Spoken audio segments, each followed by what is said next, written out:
ಯಾಕಂದರೆ ನಿನ್ನೆ ಪಕ್ಷದ ನಿಷ್ಠಾವಂತರು, ನೀವು ಭಿನ್ನಮತೀಯ ರೈತರು ಏನು ಮಾಡೋದು ಮೀಡಿಯಾದವರು, ಪಕ್ಷದ ನಿಷ್ಠಾವಂತರು ರಮೇಶ್ ಜಾರಕಿಹೊಳಿ ಅವರು, ಸಿದ್ದೇಶಣ್ಣವರು, ಹರೀಶ್ ಅವರು ಎಲ್ಲರೂ ಕೂಡಿ ಈ ವಿಜೇಂದ್ರನ ಇಳಿಸದೇ ಹೋದರೆ ಕರ್ನಾಟಕದಲ್ಲಿ ಬಿ ಜೆ ಪಿ ಇವರೇನೋ ಬಿಹಾರ್ನಾಗ ಬಂದು ಕೂಡಲೇ ನಾವು ಬಂದುಬಿಟ್ಟು ತಿಳ್ಕೊಂಡ್ರೆ, ಬಿಹಾರ್ನಾಗ ಬರಬೇಕಾದ್ರೆ ಅಲ್ಲಿ ಒಬ್ಬ ನಿತೀಶ್ ಕುಮಾರ್ ಅನ್ನೋಂಥ ಪ್ರಾಮಾಣಿಕ ವ್ಯಕ್ತಿ, ಕುಟುಂಬ ರಾಜಕಾರಣ ಮಾಡಲಾರದ ವ್ಯಕ್ತಿ ಇದ್ದಿದ್ದರಿಂದ ಬಿಹಾರದಲ್ಲಿ ಬಿ ಜೆ ಪಿ ಮತ್ತು ಅಲಯನ್ಸು ಮತ್ತು 7-8 ಪಕ್ಷಗಳು ಕೂಡಿ ಮಾಡಿ ಬಂದಾವು. ಕರ್ನಾಟಕದಲ್ಲಿ ಇಂಥ ಭ್ರಷ್ಟ ಕುಟುಂಬ ಇದ್ದರೆ ಯಾವ ಕಾಲಕ್ಕೂ ಬಿ ಜೆ ಪಿ ಅಧಿಕಾರ ಬರೋದು ಕರ್ನಾಟಕಕ್ಕೆ ಸಾಧ್ಯ ಇಲ್ಲ.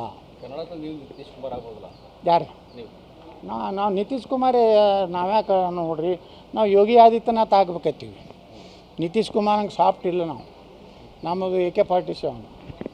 ನಿತೀಶ್ ಕುಮಾರ್ ಒಳ್ಳೆಯವರು, ಯಾಕಂದರೆ ನಿತೀಶ್ ಕುಮಾರ್ ಅವ್ರ ಜೊತೆಗೆ ನಾನು ರೈಲ್ವೆ ರಾಜ್ಯ ಮಂತ್ರಿ ಇದ್ದೆ, ಅವ್ರ ಕ್ಯಾಬಿನೆಟ್ ಇದ್ದರೂ ನಾನು ರಾಜ್ಯ ಮಂತ್ರಿ ಇದ್ದೆ. ಒಳ್ಳೆಯ ಪ್ರಾಮಾಣಿಕ ವ್ಯಕ್ತಿ, ಒಳ್ಳೆಯ ಆಡಳಿತಗಾರ ಮತ್ತು ಕುಟುಂಬ ರಾಜಕಾರಣ ಮಾಡದಿರೋದ್ರಿಂದ ಅವರಿಗೆ ಆ ರೀತಿ ಒಂದು ಜನರ ವಿಶ್ವಾಸ ಸಿಕ್ತು.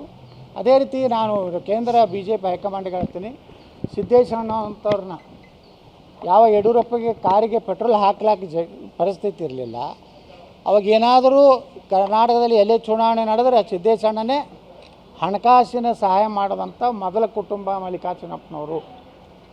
ಇವತ್ತು ಯಡಿಯೂರಪ್ಪ ಎಷ್ಟು ಬೆಳೀಲಿಕ್ಕೆ ಕಾರಣ ಮೊದಲು ಮೂಲಭೂತ ಶ್ರೀ JM ಸಿದ್ದೇಶ್ವರ ಪೂಜ್ಯ ತಂದೆಯವರಾದಂಥ ಮಲ್ಲಿಕಾರ್ಜುನಪ್ಪನವರು. ಅವರೊಬ್ಬ ದೇವರ ಸಮಾನವಾದಂಥ ವ್ಯಕ್ತಿ. ಯಾಕಂದ್ರೆ ನಾನು ಅವರು ಕೂಡ MP ಇದ್ದೀವಿ.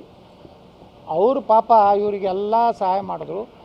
ಆದರೆ ಇವತ್ತು ವಿಜೇಂದ್ರ ಯಡಿಯೂರಪ್ಪ ಶ್ಯಾಮನೂರು ಕುಟುಂಬ ಜೊತೆಗೆ ಹೊಂದಾಣಿಕೆ ಮಾಡಿಕೊಂಡು ಶಿವಮೊಗ್ಗದಲ್ಲಿ ರಾಘವೇಂದ್ರ ಬರಬೇಕು, ದಾವಣಗೆರೆಯಲ್ಲಿ ಅವ್ರ ಸೊಸೆ ಬರಬೇಕು ಶಾಮನೂರ್ದು ಒಪ್ಪಂದ ಮಾಡಿಕೊಂಡು ಶಾಮನೂರು ಶಿವಶಂಕರಪ್ಪ ಅವರು ಶಿವಮೊಗ್ಗಕ್ಕೆ ಹೋದಾಗ ಹೇಳ್ತಾರೆ, ರಾಘವೇಂದ್ರ ಭಾಳ ಕೆಲಸ ಮಾಡಿ ಅವ್ನಿಗೆ ಓಟ್ ಹಾಕತ್ತ ಹೇಳ್ತಾರೆ. ನೀವು ರಾತ್ರಿ ಯಡಿಯೂರಪ್ಪ ಬಂದು ಅವ್ರ ಮನೆಗೆ ಊಟ ಮಾಡಿ ಹೇಳ್ತಾನೆ, ನಾವು ಏನಾದರೂ ಮಾಡಿದರೆ ನಮ್ಮ ಕೆಲವೊಂದು ಕ್ಯಾಂಡಿಡೇಟ್ಗಳು ಅದಾವ ದಾವಣಗೆರೆಯಲ್ಲಿ, ಅವಕ್ಕೆಲ್ಲ ಸ್ವಲ್ಪ ದುಡ್ಡು ಒಗೆದು ಬಿಡ್ರಿ, ಅವು ತಿಂದು ನಿಮ್ಮ ಪರವಾಗಿ ಮಾಡ್ತಾರೆ ಹೇಳಿ ಸಿದ್ದೇಶ್ವರನ ಸೋಲಿಸಿದ್ರು. ಇವತ್ತು ದೇಶದಲ್ಲಿ ಇಂಥ ಸೋಲಿಸಿದಂಥ ಕರ್ನಾಟಕದಲ್ಲಿ 5-6 ಲೋಕಸಭೆಗಳು ಗೆದ್ದಿದ್ರೆ ಇವತ್ತು ನಾವು ನಿತೀಶ್ ಕುಮಾರ್ ಪಾರ್ಟಿ ಮೇಲೆ, ಚಂದ್ರಬಾಬು ನಾಯ್ಡು ಪಾರ್ಟಿ ಮೇಲೆ ಡಿಪೆಂಡು ನರೇಂದ್ರ ಮೋದಿಯವರು ಹಾಕಲಿಕ್ಕೆ ಆಗ್ತಿರಲಿಲ್ಲ. ಇನ್ನೂ ಗಟ್ಟಿಯಾದಂಥ ನಿರ್ಣಯ ತೊಗೊಳ್ಳೋಕ್ಕೆ ನರೇಂದ್ರ ಮೋದಿಯವ್ರಿಗೆ ಕಾರಣ ಆಗ್ತಿತ್ತು.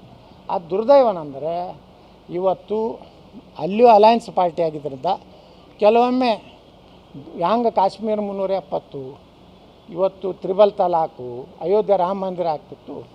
ಈಗ ಅದೇ ರೀತಿ ಇನ್ನೂ ಕಾನೂನು ಬರಬೇಕಾಗಿದೆ. ಇವತ್ತು ಸಮಾನ ನಾಗರಿಕ ಸಂಹಿತೆ ಬರಬೇಕಾಗಿದೆ, ಎಲ್ಲರಿಗೂ ಒಂದೇ ಕಾನೂನು. ಅಲ್ಲಿಂದ ಇವತ್ತು ಏನು ಯಾವುದೇ ಇದನ್ನು ದೇಶದಲ್ಲಿ ಎಲ್ಲರಿಗೂ ಫ್ಯಾಮಿಲಿ ಪ್ಲ್ಯಾನಿಂಗ್ ಬರಬೇಕಾಗಿದೆ. ಒಂದೇ ಲಗ್ನ ಆಗಬೇಕು, 2 ಮಕ್ಕಳು ಹಡಿಬೇಕಂತ ಈಗ ಪೂರ್ತಿ ಮೆಜಾರಿಟಿ ಇದ್ದು ಮಾಡ್ತಿದ್ರು. ದುರ್ದೈವ ಇಂಥ ವಿಜೇಂದ್ರ ಅಂತ ಯಡಿಯೂರಪ್ಪ ಅಂತ ಅಡ್ಜಸ್ಟ್ಮೆಂಟಿಂದ ಕರ್ನಾಟಕದಲ್ಲಿ ಹಾಳಾಯಿತು. ಉತ್ತರ ಪ್ರದೇಶದಲ್ಲಿ ಅಲ್ಲಿ ತಪ್ಪು ನಿರ್ಣಯ ಮಾಡಿ ಅಲ್ಲಿ ಹಾಳು ಮಾಡಿಕೊಂಡ್ರು. ಇವತ್ತು ನರೇಂದ್ರ ಮೋದಿಯವರು ಈ ಅಲಯನ್ಸ್ಗಳ ವಿಶ್ವಾಸ ಮೇಲೆ ನಡಿಬೇಕಾದ ಪರಿಸ್ಥಿತಿ ನಿರ್ಮಾಣಕ್ಕೆ ಯಡಿಯೂರಪ್ಪ ಮತ್ತು ಅವನ ಮಗನ ಪಾತ್ರ ದೊಡ್ಡದಿದೆ.